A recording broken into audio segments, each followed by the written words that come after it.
Why does everything we buy now come with a subscription, an app, or a service fee? From cars with paid software upgrades to food delivery apps that charge for convenience, we're living in a world where services have taken over the products themselves. Hi, I'm Alex, and today I'm going to break down the sneaky shift from a manufacturing economy to a service dominated one, what this means for our money, our time, and our sanity, and how to navigate this modern landscape with intention and humor. You buy a car, and suddenly you're not just buying the car, you're buying the updates, the maintenance package, the subscription for heated seats, the app that tells you how guilty to feel for not checking tire pressure. You're basically in a relationship with it. Or you buy a simple chair, except it's not just a chair, it's ergonomic, designed by someone who definitely owns turtlenecks and somehow cost more than your first laptop. It's not just you. This is real. We're not just buying stuff anymore, we're buying services stacked on top of stuff. We're in the age of value-added everything, and it's changing how we live, how we spend, and what we expect out of our time. Okay, so how did we get here? Let's rewind. Back in the day, you worked to make things. Literal things. Farming, carpentry, making shoes that actually lasted. Manufacturing was the core of economies for decades. Assembly lines, factories, physical labor. You exchanged time and skill for products. The world was built on producing objects with value you could touch, hold, and maybe drop on your foot. Then came services, slowly, then all at once.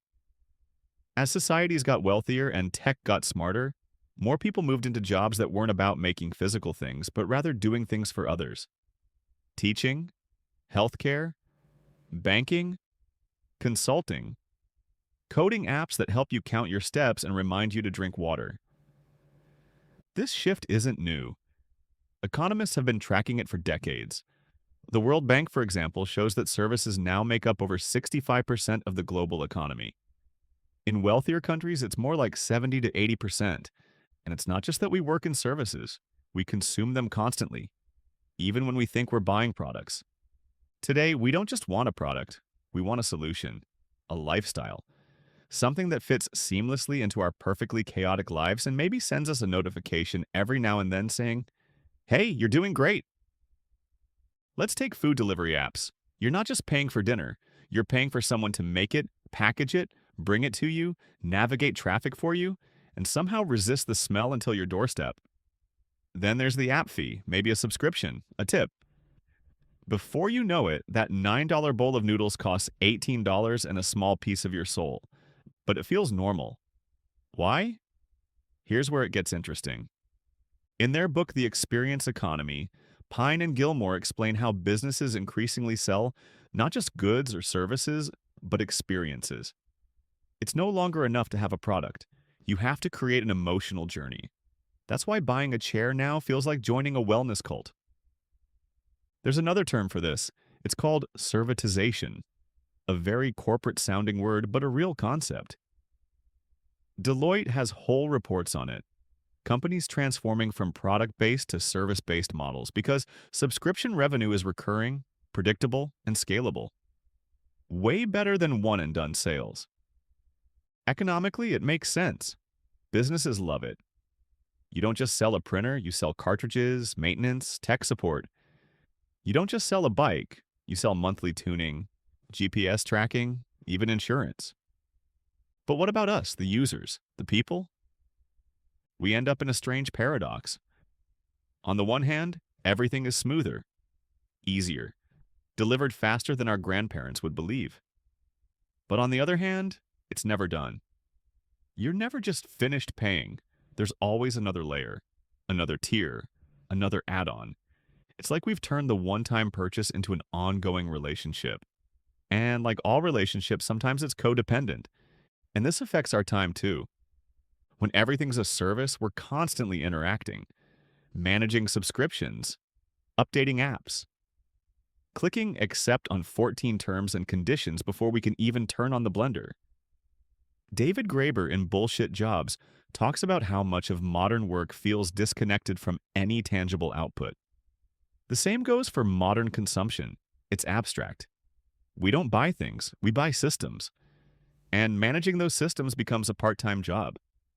And the weird part, we kind of love it because it makes us feel like we're optimizing, like we're living the deluxe version of life. Why just own a chair when you can own the experience of sitting? But there's a cost, not just money, but mental load. The constant stream of micro decisions, the creeping sense that if we're not upgrading or subscribing or bundling, we're falling behind.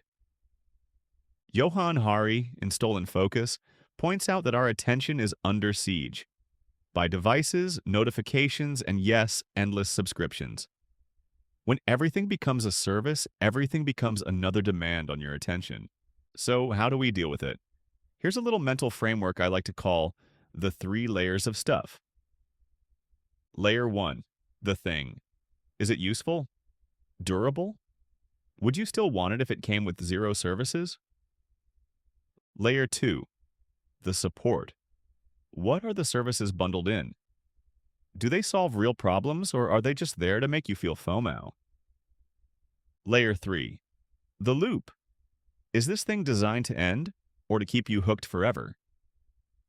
Run your purchases through those 3 filters. If you still feel good about it, awesome. Enjoy your subscription toaster with Bluetooth. But if you find yourself overwhelmed by all the little services you've quietly signed up for, it might be time to Marie Kondo your digital life. And here's a wild idea. Not everything needs to be upgraded. Not everything needs to be a service. Sometimes a chair is just a chair, and that's okay. So the next time you're asked to unlock premium features, ask yourself, do I really need premium toast? All right, that's enough philosophy for today. If you found this helpful, you know what to do. Subscribe, drop a comment, or share it with someone who still pays for 3 different note-taking apps. No judgment. We've all been there. Hack your flow, not your wallet. Catch you next time.